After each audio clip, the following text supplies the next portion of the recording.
Hello everyone, आज हम bioinformatics का बहुत इंपॉर्टेंट टॉपिक पढ़ने वाले हैं, basic concept of sequence similarity, homology और सीक्वेंस पैटर्न एंड प्रोफाइल। ये टॉपिक डीएनए, आरएनए और प्रोटीन सीक्वेंसेस को कंपेयर करने के लिए बहुत ज़्यादा इंपॉर्टेंट है। तो सबसे पहले हम देखते हैं सीक्वेंस सिमिलरिटी क्या होती है। सीक्वेंस सिमिलरिटी का मतलब होता है दो बायोलॉजिकल सीक्वेंसेस जैसे कि डीएनए, आरएनए या प्रोटीन कितनी हद तक एक जैसे हैं। सिमिलरिटी न्यूक्लियोटाइड सीक्वेंस या अमाइनो एसिड सीक्वेंस के बेसिस पर देखी जाती है। अगर इसका एग्जांपल देखें तो DNA sequences ATGCCA, the next हमारा है ATGCTA, यानी इन दोनों में बहुत सारे न्यूक्लियोटाइड ऐसे हैं जो सेम है, इसलिए हम कहेंगे कि इनमें हाई सिमिलरिटी है। अगर हम बात करें आइडेंटिटी और सिमिलरिटी, यानी आइडेंटिटी वर्सेस सिमिलरिटी, तो स्टूडेंट्स अक्सर आइडेंटिटी और सिमिलरिटी में कंफ्यूज हो जाते हैं। तो हम देखेंगे आइडेंटिटी, जब सेम पोजीशन पर एग्जैक्टली सेम न्यूक्लियोटाइड या अमाइनो एसिड मिले इसको हम क्या बोलते हैं, आइडेंटिटी। लेकिन इसका अगर हम फॉर्मूला देखें तो identity is equal to number of identical matches upon length of alignment into 100। अगर हम इसका एग्जांपल देखें 10 पोजीशन में से 8 सेम है तो इसका परसेंटेज हमारा क्या होगा, 8/100 इंटू 100 अपॉन 80%, यानी 8/10 इंटू 100। सीक्वेंस सिमिलरिटी में एग्जैक्ट मैच के अलावा सिमिलर प्रॉपर्टीज़ वाले अमाइनो एसिड भी इंक्लूड होते हैं। अगर हम एग्जांपल देखें ल्यूसीन, आइसोल्यूसीन, दोनों अलग अमाइनो एसिड्स हैं लेकिन दोनों हाइड्रोफोबिक हैं, इसीलिए इनमें सिमिलर माना जाता है। फॉर्मूला की बात करें तो similarity is equal two identical plus similar substitutions upon alignment length into 100। Similarity कैसे मेजर करते हैं, सीक्वेंस कंपेरिजन के लिए अलाइनमेंट टूल यूज़ होती है। इंपॉर्टेंट टूल्स जो पहला हमारा है blast, basic local alignment search tool, fast searching के लिए इसका यूज़ किया जाता है। डाटा बेसिस सिमिलर सीक्वेंस ढूंढने के लिए फास्टा, ब्लास्ट जैसा ये भी टूल ही होता है, सीक्वेंस सर्चिंग के लिए यूज़ किया जाता है। नीडलमैन ग्लोबल अलाइनमेंट्स के लिए पूरी सीक्वेंस कंपेयर करता है एंड टू एंड अलाइनमेंट के लिए। फोर्थ अगर हम देखें स्मिथ वाटरमैन, यानी लोकल अलाइनमेंट, सिर्फ सबसे सिमिलर रीजन को कंपेयर करने के लिए। अब हम देखेंगे होमोलॉजी। अब एक इंपॉर्टेंट ये टर्म आता है होमोलॉजी। होमोलॉजी का मतलब होता है दो जीन या प्रोटीन एक कॉमन इवोल्यूशनरी एंसेस्टर से आए हैं।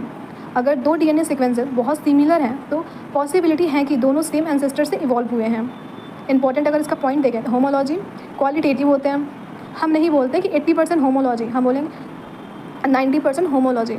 दे are homologous, they are not a homologous. अगर टाइप्स देखें तो ऑर्थोलॉग्स और पैरालॉग्स होता है। ऑर्थोलॉगस जीन क्या होता है, डिफरेंट स्पेसीज़ में प्रेजेंट होमोलोगस जीन, ये स्पेशिएशन की वजह से बनते हैं और जनरली सेम फंक्शन परफॉर्म करते हैं। एग्जाम्पल इसका क्या हो जाएगा, साइटोक्रोम C जीन ह्यूमन में भी और ईस्ट में भी होता है, दोनों रिस्पायरेशन में हेल्प करता है। पैरालॉग्स की बात करें सेम स्पेसीज़ के अंदर होता है, जीन डुप्लीकेशन की वजह से बनते हैं, बाद में अलग अलग फंक्शन डेवलप किया जाता है। अगर एग्जांपल देखें तो ह्यूमन अल्फा ग्लोबिन और human beta globin. Sequence patterns and profiles, bioinformatics में सीक्वेंस पैटर्न और प्रोफाइल का यूज़ किया जाता है ताकि हम कंजर्व्ड रीजन आइडेंटिफाई कर सकते हैं, अननोन प्रोटीन का फंक्शन प्रेडिक्ट कर सकें, इवोल्यूशन रिलेशनशिप समझ सकें। अब हम देखेंगे सीक्वेंस पैटर्न। सीक्वेंस पैटर्न एक स्पेसिफिक अरेंजमेंट होता है जो डीएनए, आरएनए या प्रोटीन में रिपीट या कंजर्व होता है।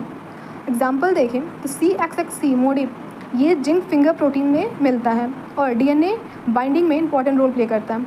अब हम देखेंगे sequence profile. Sequence profile aligned sequence का क्वांटिटेटिव डिस्क्रिप्शन होता है। ये बताता है हर पोजीशन पर कौन सा न्यूक्लियोटाइड या अमाइनो एसिड कितनी बार आया है। एग्जाम्पल की बात करें प्रोटीन फैमिली में कुछ अमाइनो एसिड हर स्पेसीज़ में सेम रहते हैं, इनमें कंजर्व्ड रेसिड्यू बोल दे जाते हैं। अगर हम टाइप्स की बात करें सीक्वेंस पैटर्न की तो सबसे पहला जो टाइप्स आता है वो होता है मोटिव। मोटिव एक छोटा कंजर्व्ड सीक्वेंस होता है, ये प्रोटीन का फंक्शनल साइट रिप्रेजेंट करता है, जैसे कि हमारा एक्टिव साइट हो गया और बाइंडिंग साइट हो गया। एग्जाम्पल देखें तो RKKR motif, nuclear localization signals, protein को न्यूक्लियस तक पहुँचाने में हेल्प करता है। नेक्स्ट हमारा है डोमेन। डोमेन प्रोटीन का एक बड़ा कंजर्व्ड रीजन होता है जो इंडिपेंडेंटली फोल्ड कर सकता है। एक प्रोटीन में मल्टीपल डोमेन हो सकते हैं, जैसे कि हमारा SH2 डोमेन। अब हम देखेंगे कंजर्व्ड रीजन, ऐसे सीक्वेंसेस जो डिफरेंट स्पेसीज़ में लगभग सेम रहते हैं। ये एसेंशियली बायोलॉजिकल फंक्शन को इंडिकेट करते हैं। अब हम देखेंगे पोजीशन स्पेसिफिक स्कोरिंग मैट्रिक्स